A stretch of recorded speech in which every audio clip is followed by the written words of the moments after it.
Welcome to the Gilded Age and Progressive Era, a podcast about the United States and the world in the late 19th and early 20th centuries. I'm your host, Michael Patrick Cullinane.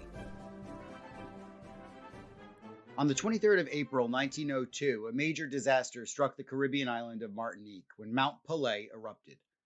It began as a sulfur cloud and the accumulation of dust, but within a week, the volcano was belching out huge volumes of ash and rock, erupting every 5 hours. Volcanic lightning, tidal waves, earthquakes, fires, and a constant barrage of ash and rock poured down upon the island and its residents.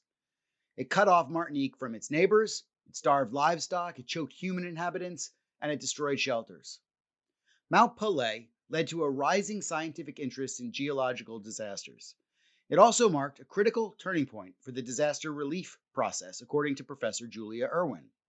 The United States sent relief ships to Martinique after the volcano erupted to assist the survivors, and there was also charity drives in the United States. Today, we get a sneak peek at Professor Irwin's new book, Catastrophic Dipomacy, U.S. Foreign Disaster Assistance in the American Century.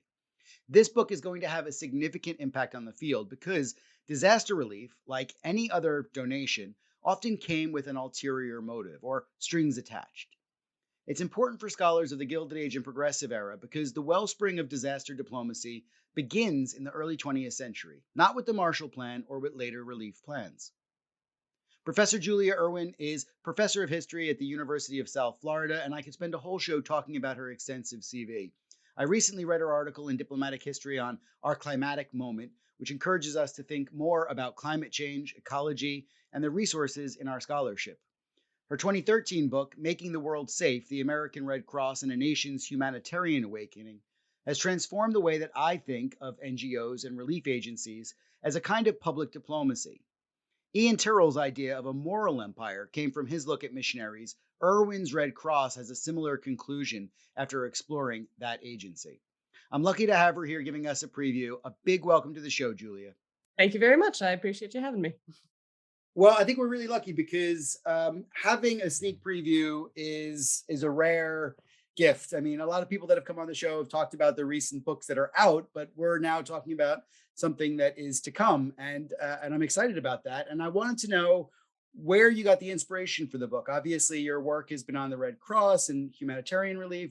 Is that where it came from, or was there some other inspiration? Yeah, no, that's a great starting question. So my first book was really focused on the First World War era and the politics and the political and social history of U.S. foreign aid during the First World War and its aftermath. In that book, I focused particularly on the American Red Cross, which in the early 20th century really served as kind of the government's humanitarian arm, its humanitarian auxiliary. In the course of that research, though, so this was my dissertation, my first book, so over a decade ago, I started noticing the Red Cross, as well as the government and the military, were also taking part in disaster relief operations. So as I'm looking through archival files, focusing mostly on war, all of a sudden I'm seeing earthquakes and tsunamis and floods and plague and all of these other things as well. And so I kind of had in the back of my mind that would be an interesting thing to pursue.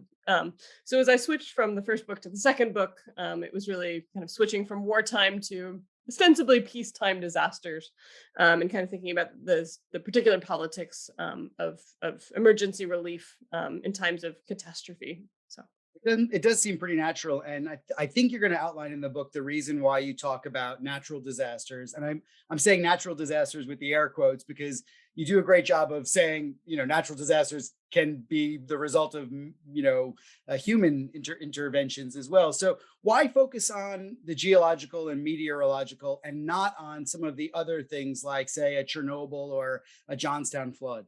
Yeah, well, it's interesting. And when I started this project, I think in some ways I myself hadn't thought all that much about the unnaturalness of disaster. This is something that a lot of people in disaster studies recognize, and certainly the more I read, the more I realized. But in part, we have this kind of category that we call a natural disaster. It's usually something caused by an earthquake, a tropical storm, a flood. One of the points I make in the book, and a lot of disaster studies scholars make, is that really there's no such thing as a natural disaster. What we call a natural disaster happens when a natural hazard, so an earthquake, a hurricane, hits affects an already vulnerable population. But it's really the human choices that people make before, during, and after that hazard hits them that determine whether a disaster happens. An example I like to give is that if an earthquake today were to hit Port-au-Prince and Haiti, as opposed to Tokyo, it would likely cause a larger disaster in one place than another because we have, earthquake resistant housing, the sort of money and resources that have put into prevention, things like this. In the past, though, and I think one of the things that I became interested in writing is that a lot of the actors that I focus on don't think about it in this way. They're not disaster studies scholars of the 21st century, right? That for them, natural disasters are these real things, right? So they talk about natural disasters. It's a category for them, and it matters. Affects the way that laws develop. So international humanitarian law develops, different tracks, sort of focusing on war versus wartime humanitarian issues versus peacetime. It affects bureaucracy. It affects insurance kind of decisions. A lot of insurance policies have provisions for so-called acts of God. So it really does shape sort of how people can and do, societies can and do respond. And it also affects the culture. So one of the things I saw and really regularly in a lot of these events is that many of the victims, the survivors of these catastrophes, were often seen to be much less at blame or much more faultless for their suffering than victims of other types of catastrophes. So that it was sort of easier to cast the blame if it's seen more obviously as an anthropogenic cause than a sort of quote unquote natural one. So that's kind of a lot of the reasoning behind it, and just investigating these events in that way. So, I mean, that makes a lot of sense. Natural disasters you can attribute to as if, well, no one's responsibility, so to speak. And then I suppose wars and other catastrophes, maybe you can designate fault. Is there a geographical sort of connection to? I mean, can states respond better if they're closer? Does that tend to be the way it works, or do we see the U.S., for example, doing disaster relief on the other side of the planet? yeah, and that's so this is a major thing that changes over the course of the book and the research. In the 19th century, so my first chapter actually starts in 1812 with an earthquake in Caracas, Venezuela, which was then in the process of becoming independent from Spain. It's the first time the federal government gives money, allocates funds to survivors of a foreign natural disaster, an earthquake. It's 90 years before Congress does this again, so it's not until 1902. Occasionally, they allow military ships to transport aid, and there's some assistance for famine and political upheaval. But these sort of sudden disasters, it's really, again, 90 years before the US government starts to respond in this way. Um, and one of the things I argue in my book is that a major turning point comes with the expansion of the US overseas empire. When the United States acquires territories and therefore military bases in Puerto Rico, Guantanamo Bay, the Philippines, and soon thereafter the Canal Zone, all of a sudden you start seeing military troops delivering aid from these regions. They're using boats, they're taking rations, tents, blankets that were originally sort of stockpiled for wartime purposes and delivering them as aid. So geography matters. And throughout the progressive era, certainly the early 20th century, most of the direct sort of hands-on aid that the US is giving is throughout the Caribbean basin. So the Caribbean and Central America. And a lot of that is just by virtue of the United States imperial geography in that region. We see it to a certain extent as well in East Asia, some of it coming from the Philippines. Others, the US infantry is stationed in Tientsin, China, which is a sort of treaty port. So during World War I, you see the US military there taking part in a flood relief operation. So yeah, a lot of it really just has to do with geography and the ability to deliver aid quickly. That earthquake I mentioned in Venezuela in 1812, it took about 3 months for the US government to actually find out about it. They respond fairly quickly, and then the ships take, several more months to actually get there. So, while it's a nice gesture, it sort of doesn't do much to respond to an immediate emergency. So I think technology and the sort of shifting nature of both communications and transport technology play a pretty major role in the book and in the way that the US can respond to. So fascinating. So how does it change then when we get to 1903 when Martinique has the volcanic explosion? How quick is the response then? Yeah, 1902. So Theodore Roosevelt's just become president. It takes a it's and now I'm blanking on the amount. It's it takes a little bit of more time to get news because all of the telegram wires have been severed. So people don't find out about it immediately, but it takes a day or two of the news to get to the United States. I mean, it's not very long, not months or anything. And the response is pretty quick. Congress sort of debates fairly quickly about whether to respond to this catastrophe, and ends up kind of allocating $200,000, which is a pretty substantial amount at that point, in relief. Then ships are actually coming some from the United States, but much more quickly from U.S. territories nearby. So you actually have U.S. troops being sent with some of the aid from Puerto Rico and Guantanamo. So So we're talking days rather than months in comparison to before. I mean, that's fascinating. That case in particular really fascinates me. But you have other cases in that first part of your book that look at disasters in Chile and in Jamaica as well. And these are sort of understudied, aren't they? I mean, have you found much on these two disasters? there's a wonderful article in Diplomatic History a number of years ago, so about 2 decades, or I think it was in the late 90s. Now I'm blanking, but a guy named William Tilton, who wrote a wonderful sort of story about the Jamaica incident as it became. In this case, there was an earthquake in Kingston, Jamaica, which was then a British colony. U.S. troops kind of came in to deliver aid, and due to a series of miscommunications, essentially land armed soldiers ashore without the governor's permission. It evolves into this enormous diplomatic kind of imbroglio, brouhaha, whatever you want to call it. It takes months of kind of back and forth negotiations between the British and U.S. governments to kind of settle this. So it really becomes this kind of international incident. There's another scholar in the UK right now, Alex Goodall, who's actually working on it. He and I were talking about it recently, so there will be more, I think. The Chile earthquake, though, I found very little, especially from sort of U.S. sources. It's one of the first responses that the American Red Cross reorganizes in 1905. The Great San Francisco earthquake of 1906 happens, and it becomes one of the Red Cross's first kind of testing major disasters following its reorganization. This earthquake in Chile is just a few months later. So the government taps the Red Cross to try to respond. They don't successfully raise very much money because they've just raised all this money for San Francisco, and there's what we would now call donor fatigue. But it happens that the Secretary of State, Elihu Root, is in Chile, or he's nearby. He's not in Chile. He's in South America, though, for a Pan American conference, and he goes there to sort of demonstrate the United States, sympathies and compassion. It becomes a sort of moment of Pan Americanism. At least that's how they try to pitch it. So yeah, there's those responses I think are really interesting, and kind of each of them tells us something about both hemispheric and transatlantic Anglo-American politics at that period. Strikes me that Theodore Roosevelt's administration might now be rebranded as the most disastrous administration in American history. Catastrophic. Exactly. Well, I think what's really great about the book too is that it is going to, it sounds like it anyway, and you can correct me if I'm wrong here, that it's writing across disciplines. I know you're a historian, but you've had to take on other sort of cross-disciplinary thinking, at least in terms of natural disasters and environmental history. How do you think cross-disciplinary work in fields like disaster studies can, shed light or add some contours to historical errors that we think we have a handle on already? Yeah, I started my career. I actually entered graduate school in a program in the history of medicine and science. So I thought I was going to be writing about epidemics and public health in urban US cities. That was many years ago, that was my original plan.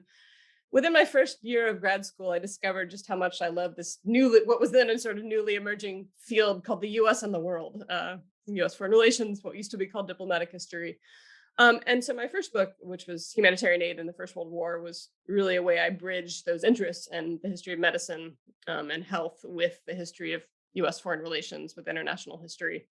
So that's where my sort of, that's where I became, I guess, a historian of humanitarian aid in the first place.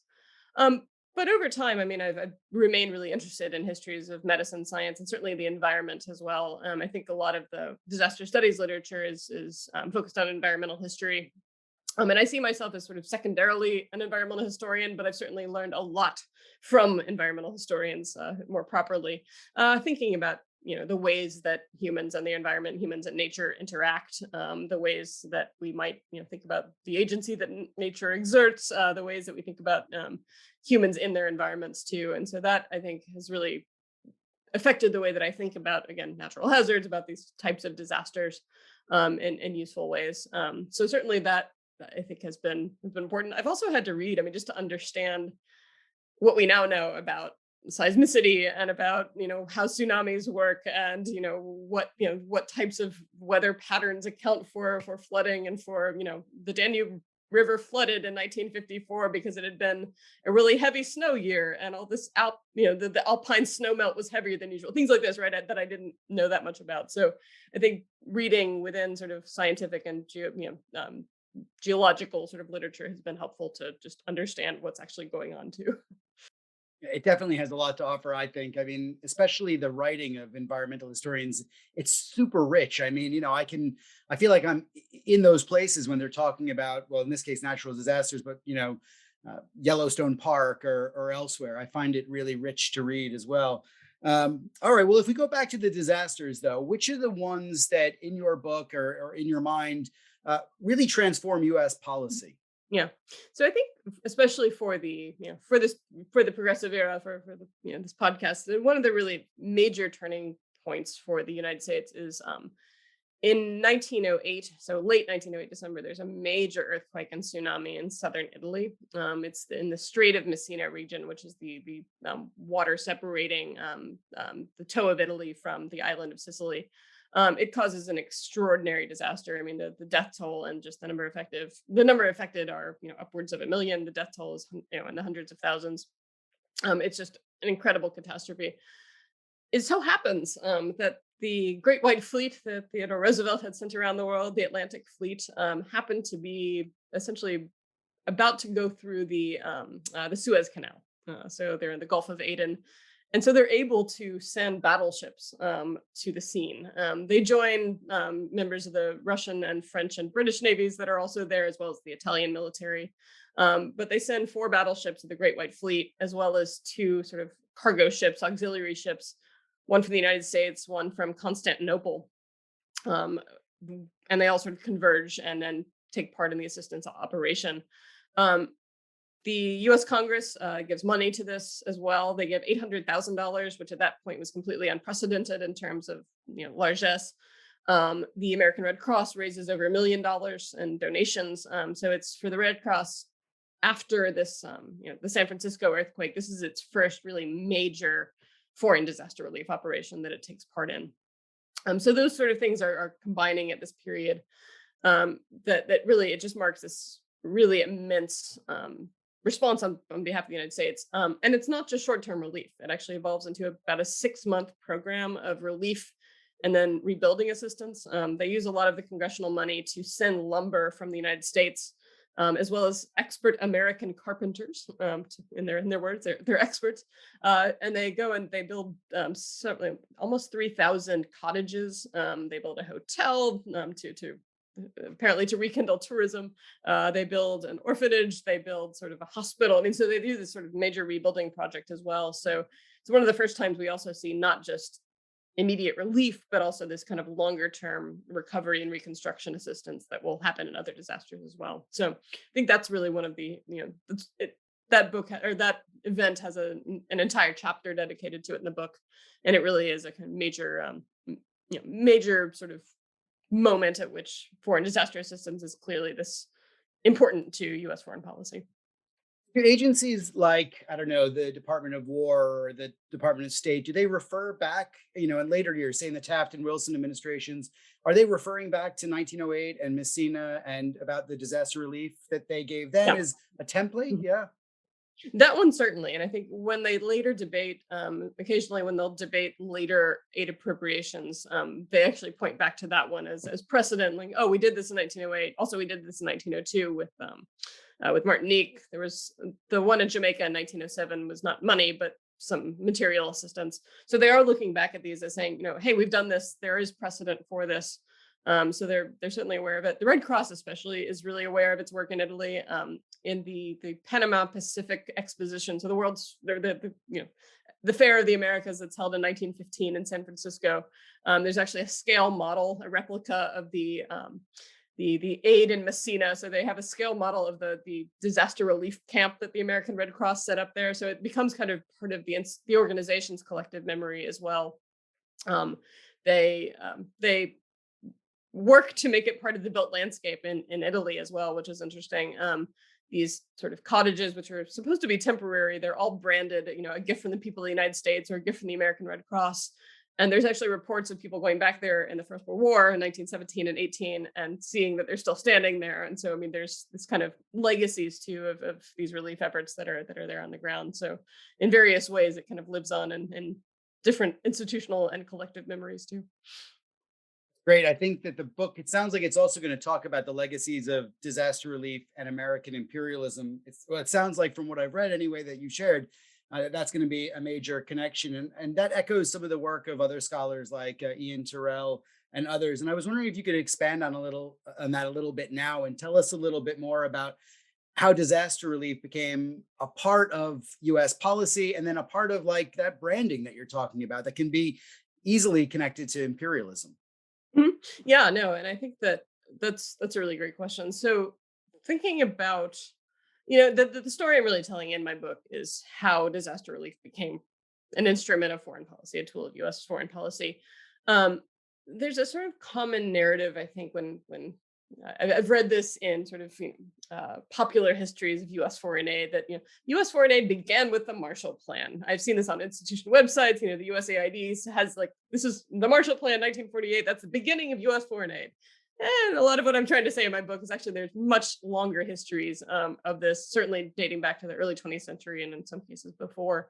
But it's really one of the things I argue that's in the early 20th century that the US government and its partners in the military and the American voluntary sector really start to respond to disasters in other countries on a consistent and routine basis. So sometimes those are very small responses. It can be as little as sending $500 or even, a presidential telegram sending sympathies for the distress, things like this. But that's a response, and it's a diplomatic gesture that becomes really important um, to these people. So seeing it as a way to demonstrate the beneficence of American power, to win hearts and minds, to hopefully, in some places, especially that are important to U.S. economic interests, to get trade going again, to to minimize unrest, to make sure that laborers are essentially getting back to work. I mean, this becomes an issue in the Caribbean and Central America and places where United Fruit Company, for instance, has a huge footprint. Responding to disasters isn't just about altruism; it's about making sure that banana plantations and coffee plantations are back up and running so that trade can start up again. And this kind of leads to thinking about empire, right? If we're talking about U.S. empire in this period, um, certainly I've already talked about the formal elements of that, right? The acquisition of territories in Puerto Rico, the Canal Zone, Guantanamo, building bases and then sending troops from these places. But this is also certainly evidence of American soft power in these regions. You have a lot of American consuls and diplomatic officials who are there. You have large American expat communities in a lot of these places or business interests.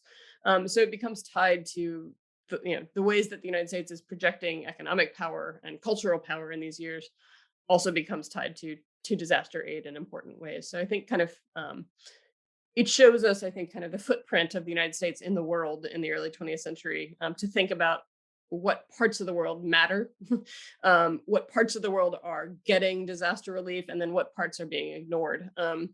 By and large, the US is not sending much aid to colonies of other European empires, which is interesting. So most of Africa, most of South and Southeast Asia is under imperial rule at this point. Um, and I see very rarely the US sending any aid because it's assumed, it's a sort of international norm and assumption that it's the governments, the imperial governments that should be providing aid. We know now that, that was never, often wasn't happening or certainly wasn't happening as it should have. But there was a sort of assumption that that was the territory of other empires, whereas the Caribbean basin is sort of imagined to be, an extension of the United States for a lot of policymakers, and that becomes a kind of central point for U.S. aid. I suppose the debate with the Marshall Plan, historiographically speaking, anyway, has been it's been like raked over a million times. And there's been those people that have said, well, the Marshall Plan, there was an altruistic element to it. I don't think that's necessarily the orthodoxy or the consensus now, but that was an argument at one stage. Is there any argument to be made at any stage during the 20th century that the United States does make a genuinely altruistic, no sort of strings attached donation, loan, or support in any sort of way? Absolutely. I mean, so one of the things that I love so much about writing about humanitarian aid and thinking about this for the past however long, 20 years, 20 plus years, is exactly that. It's far too simplistic, I think, to say that it is simply an exercise of power, right? It's not, or that it simply serves U.S. state interests, and that there's no altruism involved. It's equally simplistic, I think, to simply, oh, this is such a nice act, right? This is a generosity, beneficence on behalf of the U.S. In fact, it's both, and it can be both at once. And I think we see this especially looking at individuals who are involved. So a lot of the people who commit themselves, their careers, their who volunteer, sometimes lifelong, sometimes in a specific event. Of course, they're doing so because they want to help other people, and they're not sort of saying, sitting there saying, "Should I give this aid because I'm an agent of empire?" Right? This is it's too simplistic. So there is a lot of altruism and just genuine care and concern. When you read things like the congressional record or kind of decisions about committing aid, a lot of the speeches in Congress and by congressmen, senators are very much talking about the care, the compassion that they have too. So I think that can and does coexist though with the decision to doing these things to serve U.S. interests. So whether it's sort of strategic interests in a certain region and making sure that allies feel cared for, or that potential enemies are swayed to the United States, whether it's economic, as I mentioned, with things like U.S. industries in those regions. What I think all of these things can and do coexist at once, and that's what makes it really interesting to me in a lot of ways. So But the flip side of that is also, is there ever an incident where the United States gets involved and it actually makes matters worse? yes, yeah. So I mentioned Jamaica, right? I mean, this just incredible diplomatic kerfuffle that emerged. But I think for a lot of people, and aid often replicates existing power imbalances in places. So there are a number of cases where elites may be feeling like they're doing well, but not the sort of everyday recipients of U.S. aid. One of, I think, the more interesting case studies, and this is moving a little beyond the progressive era, but 1931, there's an earthquake in Managua, Nicaragua. U.S. Marines are still occupying that country. They've been occupying on and off since 1912. They're about to leave, but there's still 1,000 in the area. If you read the Marines' response, they immediately declare martial law so that they can restore order. This earthquake also caused a lot of fires, which happens with earthquakes because gas lines burst, things. They claim to put out the fire, to reduce looting, to and then create, to make sure that everyone's taken care of. So that's the Marines' narrative. You start to read local papers, both in Nicaragua and other parts of Central America, and there's a very different narrative, which is that the Marines set the fire, that the disaster was exacerbated. It was an earthquake, but it was exacerbated by these occupying forces who, there's a lot of animosity to that, and these narratives circulate to. There's reports of Marines just sort of shooting looters or not looters on site. So there's reports of murder essentially that is written off as getting rid of looters. So cases like this, and I think one of the things I say in the book is what really happened doesn't even matter in some ways. What matters is how people perceive the presence of Marine forces and the power that they're exercising, what that tells us about existing relations with the United States and with the U.S. military in these regions. So I think that's a useful case study, but you see this on sort of more minor scales in a lot of places. There's a lot of resistance.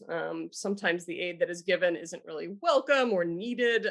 Sometimes there's a lot of efforts to really make sure that the aid is only reaching so-called worthy people, right? So there's efforts to investigate to investigate aid recipients to make sure that they're really deserving of aid. They're kind of made to go through these processes. Sometimes they have to get letters of recommendation from elites, local elites who testify that they're actually victims. So there's a lot of both paternalism and honestly racism involved from a lot of the people who are administering this on behalf of the United States, who tend to be either military officials, diplomatic officials, or like Red Cross people sent from the U.S. So one other question on this, about the sort of the range of experiences.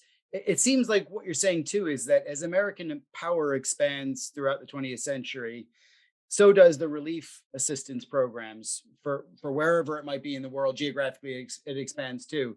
Is it because the U.S. can simply do that because of its reach, or is it also because of the changing technologies, globalization, that the means of reaching these places has become, well, the world has just gotten smaller, I guess. Is that one Yeah. explanation too? Yeah, no, and I think it's both, right? But the latter is really, I mean, again, geography matters. So the first part of the book, really the early 20th century, you see most of the aid focusing on the Caribbean basin, where you can deliver aid quickly, or in East Asia, like basically where people are and are stationed. By the time you get to the late 20s and early 30s, with the rise of civilian aircraft, so it's not even military aircraft, you start to see the U.S. delivering aid to South America by plane. So Pan American Airways, really becomes this kind of partner with the government. They loan out a lot of their aircraft to deliver this aid. Shipping companies do this as well earlier. So United Fruit, Grace Lines, they lend out their ships to the government as well to transport some of this aid. But again, going back to airplanes, it allows the U.S. to extend its humanitarian reach essentially much further than it was able to before. The real major turning point comes with World War II. So the U.S. enters that war with a handful of overseas military bases and leaves that war, at least temporarily, with 2,000 military bases and access rights to 30,000 smaller installations and airstrips and things like this. That number declines after the war itself, but the U.S. still essentially becomes what one scholar has called an empire of bases. So you have people stationed all over the world, either as military people, military troops, or as diplomats, later as development workers, and they essentially become first responders for the U.S. government. The military, by the 40s and 50s, can send planes to basically anywhere in the world within a matter of hours. You can just respond much more quickly than you would have been able to in the early 20th century. So it really makes a difference. And certainly they're hearing about these things more quickly too, right? Thanks to faster communication. So they can kind of make these faster decisions. So yeah, just the role of technology there is really sort of central to kind of thinking about how and where the US carries out humanitarian operations. It does seem to be such a huge part of how we react to things nowadays, just with the advances that have been made in the sort of information age, I guess, that naturally during the 20th century that would have happened too.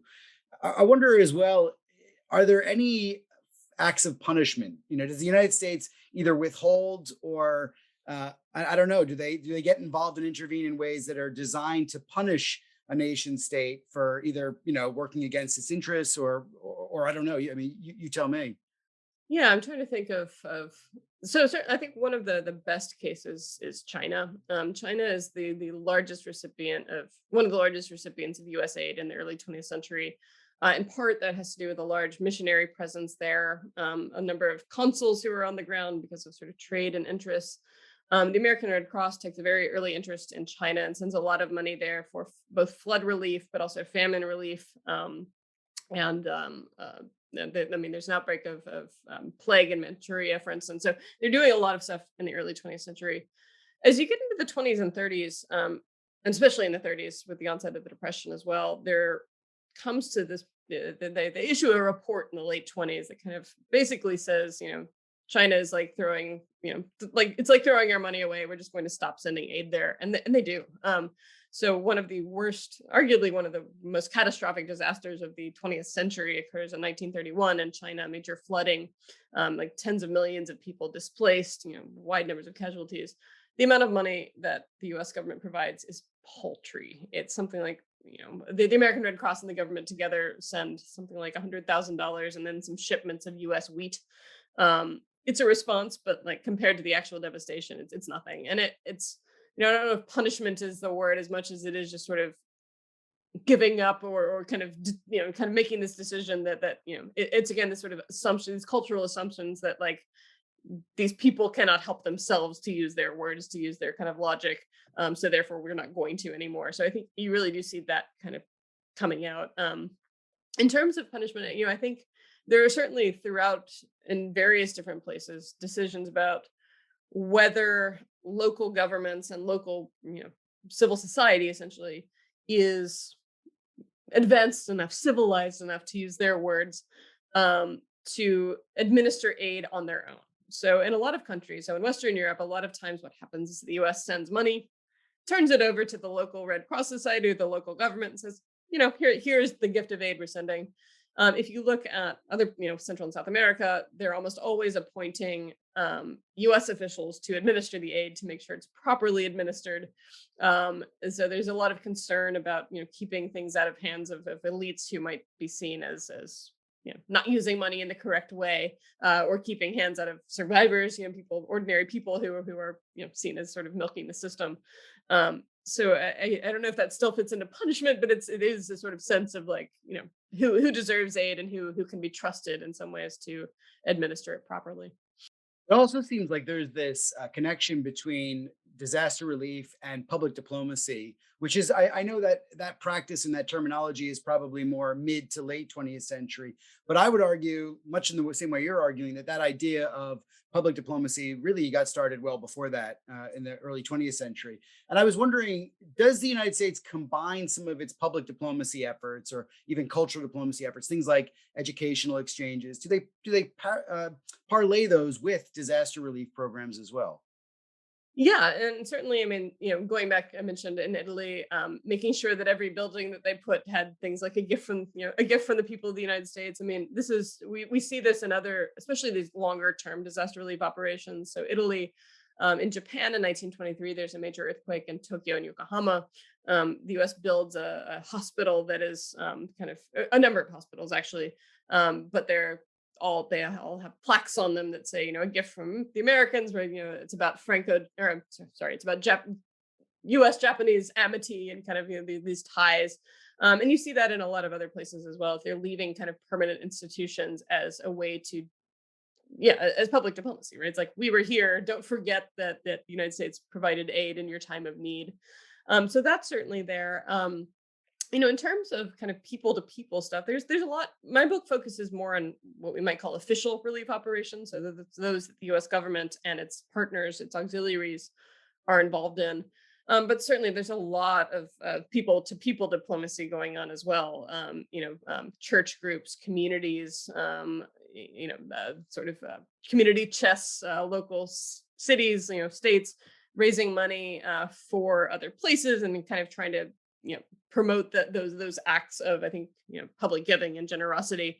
And these are really played up certainly in the press, and kind of emphasized by presidential administrations. That there are all these sort of speeches talking about the generosity of the citizens and what they're doing. So they really recognize this, and I think you're absolutely right to point to this period as a growing concern with public diplomacy.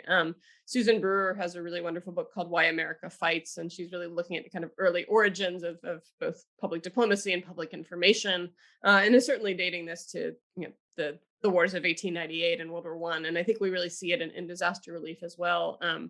There is a consciousness that it serves U.S. interests, and they talk about it too. In sort of the Caribbean basin, the sort of the way that diplomats talk about it's serving first Pan American connections, and by the 20s, even good neighbor policy. So, kind of predating, we think of the Good Neighbor program as a Roosevelt program, but they're actually using the term good neighbor as early as the 20s. And they talk about and put press releases out, sort of saying that this is an example of good neighbor diplomacy in action. So, yeah, they're very conscious of this, I think, throughout, and work to make sure that the recipients of aid know where the aid was coming from. It's interesting that you bring up the organizations as well. Obviously, your first book on the Red Cross, the Red Cross features heavily here too. What are the other agencies that are leading the way? Are they and do they change? I mean, do we get like Ford foundations and Rockefeller foundations becoming leading agencies in the later 20th century? Yeah, so the American Red Cross up until World War II is it is, well, it's called Taft called it this. He called it the nation's official volunteer aid agency, which I love this word. It's the official volunteer. So the Red Cross has a strange relationship with the government based on both the Geneva Conventions and congressional charters that really just create this unique relationship among, what we would call NGOs, what they would call voluntary organizations, um, that is kind of unlike any other organization. And the American Red Cross, actually, its original offices were in the State War and Navy Department building before it got its own headquarters, which is conveniently located 2 blocks from the State War and Navy building and the White House. So, I mean, it's really, and there's a lot of just like, they're not just kind of working alongside each other. They're together. The U.S., the State Department, and the Red Cross are together deciding where they should send aid, how much aid to send. I mean, it's very much they're working collaboratively, not just alongside each other. Certainly, as I mentioned, there's a lot of other, non-governmental organizations and individuals who are taking part in aid themselves. So again, I'm thinking about this as the more official aid, but you have missionaries on the ground in China and the Middle East who are regularly taking part in disaster relief operations. Expat communities in a lot of places are doing so as well. Often, like an ambassador or something will appoint a sort of citizens committee who will then kind of be in charge of responding. So there's a lot of kind of unorganized or less organized relief.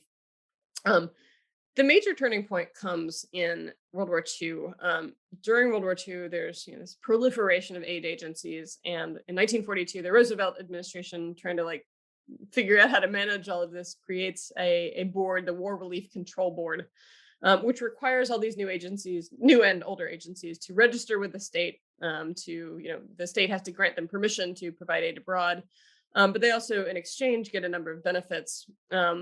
This lasts it's basically after the war in 1946. The Truman administration makes this a more permanent body, and organizations that register have these benefits, such as the government gives them free access or free shipping, so they can ship aid supplies. It's subsidies essentially, but pays them to ship aid supplies abroad. Also grants them access starting in the late 40s and early 50s to surplus agricultural commodities. So there's programs we now know as Food for Peace, but really that emerge out of the US government buying up surplus agricultural commodities to assist the agricultural sector. They end up with all these surpluses, and then they say, oh, we can turn them over to voluntary organizations and they can give them abroad as aid. So it's this kind of, it works there. But so they get access to this for free, and it funnels a lot of their budgets. And so after World War II, you start to have all these organizations that, by virtue of registering with this body, have their own relationship with the state that's really kind of not like the Red Crosses, but much more formalized. And it's really here that I start to see things like Church World Service, Catholic Relief Services, CARE, the American Friends to a certain extent, a number, especially religious, faith-based organizations, as well as some more secular organizations, but forging their own partnerships with the U.S. government. So that's kind of the shift that occurs there. But This is a slightly unfair question, and I hope you'll forgive me for asking it. But given your expertise in the field, what are the lessons for today? I mean, what can we take from the history and apply it to? Because I mean, these natural disasters are only going to get worse and worse as climate change bites. So, what do we learn from this? yeah, no, and I think and I hope people learn from history, right? This is what I want to imagine, right, that people can learn and think about historical examples. And I think one of the things I try to do in the book is to show examples of what went wrong and what went right, and then to think about why. And I think aid works best when it's not a sort of donor giving to recipients and expecting gratitude in return, and then when it's as apolitical as possible, right? So I mean, aid will always be political, but when it is a much more collaborative enterprise, when people who need or who are on the sort of receiving end of aid are counted as partners in this exchange, that makes aid work better. When aid is when you can remove as much as possible the sort of political motivations from aid, and then really think about it being more of a humanitarian enterprise. And then I think finally I think one of the takeaways is from studying so-called natural disasters is, again, that disasters aren't natural, and we can prevent a lot of disasters if we would spend money and resources in the first place in installing things like tsunami early warning systems and earthquake proof housing or resistant housing, ensuring basic infrastructural improvements that make less wealthy nations more able, more resilient against disasters in the first place. I think that kind of requires an entire revolution of the international capitalist system. But one can imagine. So yeah. Brilliant. I've got one more question, and this one is also unfair, and I apologize. But having spent I don't know how many years studying disasters, is your next project going to be on rock and roll or something that's going to be so much fun that you just forget all of the disasters, or are you gonna double down? Yeah, I went from war to disasters. The answer is I don't know, and I've been trying to figure out what the next project is, and I'm still I really, really love food. I love to cook. I love to eat. When I study food, it is mostly in terms of like care packages and food aid, which is not very, very exciting.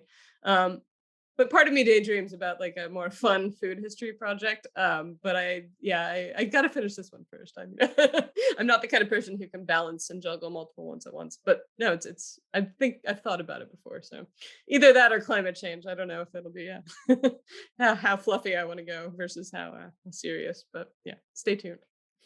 Brilliant. Well, thanks so much for joining the show, and thanks so much for just filling us in on this. Well, giving us a sneak preview of what comes next. I know it's going to be very anticipated. So, yeah, thanks a million, Julia. Yeah, thanks for having me. It was great. I enjoyed the conversation. Thanks. Well, that's all we have time for. Thanks for listening. You can follow the Gilded Age and Progressive Era on Twitter or on my website, michaelpatrickcullinane.com. Please consider subscribing or reviewing the podcast wherever you listen, because it really makes a big difference and helps direct others to the show. I hope you'll join me again for the next episode.